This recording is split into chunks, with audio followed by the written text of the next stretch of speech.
What's good, y'all? Y'all know what it is. Y'all know what time it is. It's Beat That Team Up North Week. I like to say Beat Scum Week.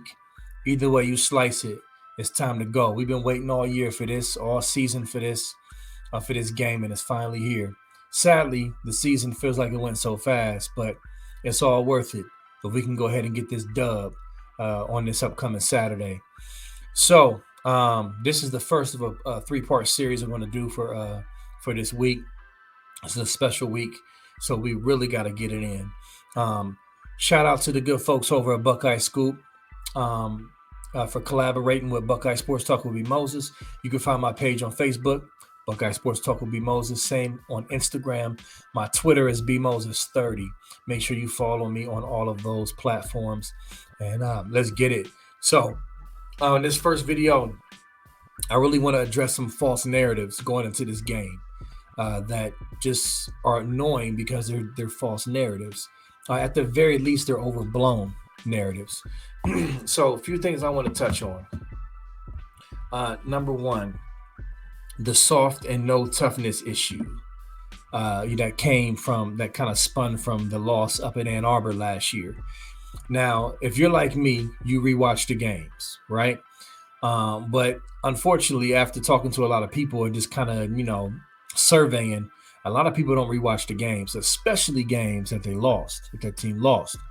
So I think there's only maybe a few people who actually went and rewatched that scum game from last year to kind of analyze it without the emotion, without the pain of the loss, to really, really see what happened in that game.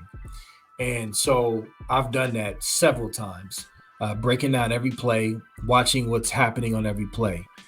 So with that said, the conclusion that I came away with, the overall number one conclusion that I came away with is that our defense came back to bite us just like they did against Oregon when we lost. And every interview I hear from the defensive players this year and how they kind of confess or let out a little more information to confirm what we were thinking last year, it just brings it more and more, home for me that the scum game was not about not being tough enough or, scum was like Tecmo Bowl. In Tecmo Bowl on certain plays, they just blow the whole line up and they all fly back.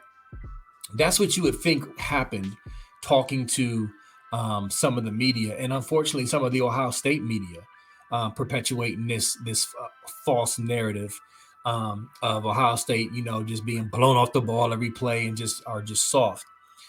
The issue with our defense last year is that we were poorly coached. We had we lacked in the area of adjustments, and either we waited too long to adjust or we didn't adjust at all. We lacked basic fundamentals like being gap sound, linebackers triggering, rush lanes, basic stuff like that. We couldn't figure that out. So if you go back and rewatch the scum game and you actually look at the line of scrimmage, now I'm not saying scum didn't win any of the line of scrimmage. They did. There were there were plays where they did get a nice push, but there were a lot of plays where it wasn't about scum getting a push.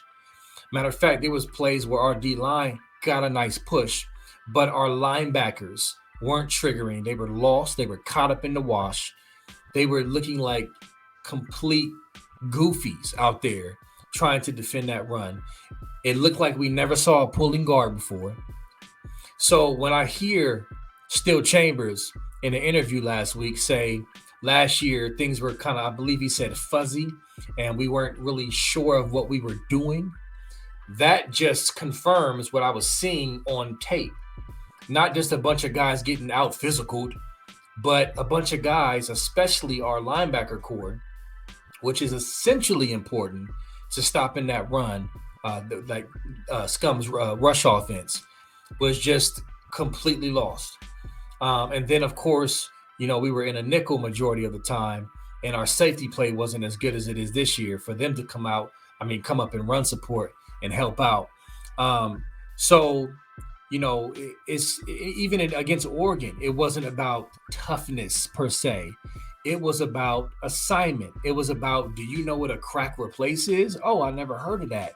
Do you know what you're supposed to do in this run when they run to the edge and they seal off? Like, that was the issues with our defense last year. Now, am I saying that there was no element of, of play where they could have been tougher or more physical at the point of attack? Of course, you could probably point that out on any team. But I'm saying that narrative, based off of what I've seen, rewatching the film, rewatching the scum game specifically, rewatching the Oregon game, which was tough to watch too, is that the broad brush of, Ohio State is just soft, is just a lazy take. It's a lazy, trolly take. And then Ohio State media and fans are going to run with that as well out of their own pain and frustration. There's just a lash out without really going back to analyze what happened. So I'm saying that to say that our defense is not perfect, but way better coached, way better adjustments, and more experienced. So, and we're showing that in the numbers. Okay. So that's the first false narrative I wanted to do away with going into this game against scum. I'm going to give y'all a few numbers in comparison to last year, some key numbers. So total defense last year was 43rd. Total defense this year, number 9 in total defense compared to last year, 43rd total defense. Big plays last year. Big plays, 187 big plays, over 10 yards given up. 89th in the country. This year, 84 plays given up over 10 yards, 3rd in the country. All right, now this was before the Maryland game. So I haven't been able to get that updated stat. But the point is, you see the huge difference in the big plays given up compared to last year. That's improvement, folks. That's improvement. So our D-line is growing up. They're doing well. You got guys like Zach Harrison, who a lot of people have written off because of the expectations. He's really coming on and stepping up. JT Tuimoloau has been killing. If he's not sacking, he's deflecting. If he's not deflecting, he's getting pressure. You know what I mean? So this is a totally different defense coming into this game this year. So that's the point that I want y'all to understand and get. All right. The other false narrative is the weather issue. This one really annoys the crap out of me and drives me crazy. Because, again, people just go off of emotion and go off of – first of all, listen, no one's more entrenched in the Buckeye circles than I am. And I'm not sure where this weather thing came from. Like, was there maybe 4 or 5 Buckeye fans who complained about the weather? And then all of a sudden, scum fans took it and just blew it up? Or, like help me out with this, because none of the peoples I wrote with was complaining about the snow. None of the boards I'm on, my page, wasn't crying about the snow. I'm going to say this for the 15th time. C.J. Stroud threw for 394 and no picks against the team up north in Ann Arbor. Okay? Those are the facts. Our receivers made great catches, tough catches in that weather. You saw what he did against Indiana a couple weeks ago in the snow.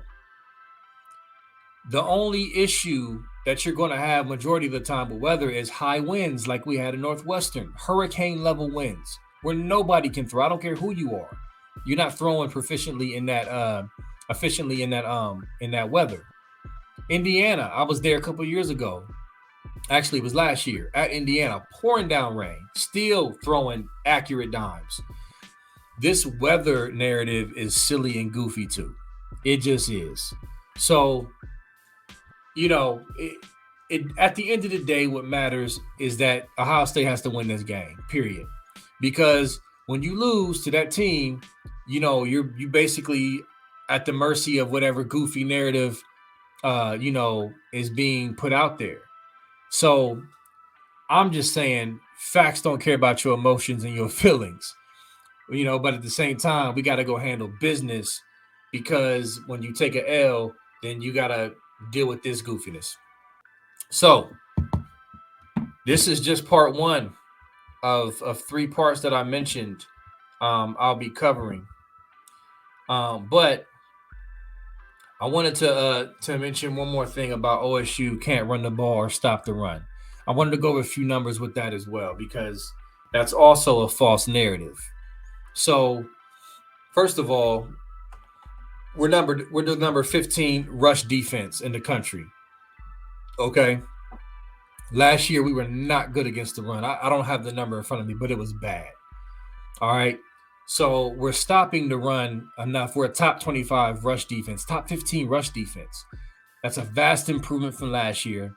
And teams aren't just gashing us. Okay, so that's one. Also, as far as rush offense, we're number 20 in the nation, rushing for 5.5 yards per carry. That's pretty solid. That's solid.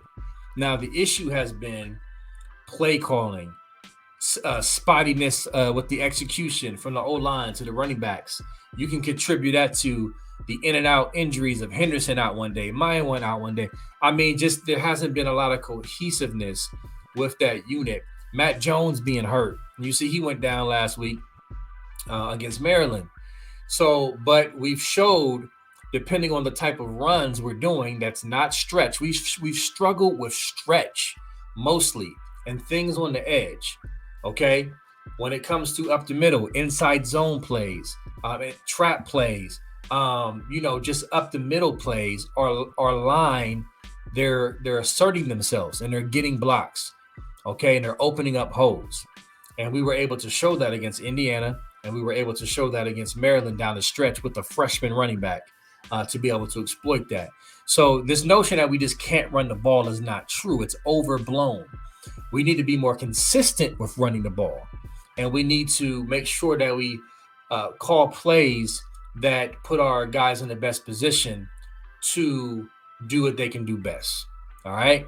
So that's it for part one right now. Part two, I'm actually going to be talking about just the rivalry and, talk about living through the 90s, the John Cooper era, scum fans and their idiocy and their delusion.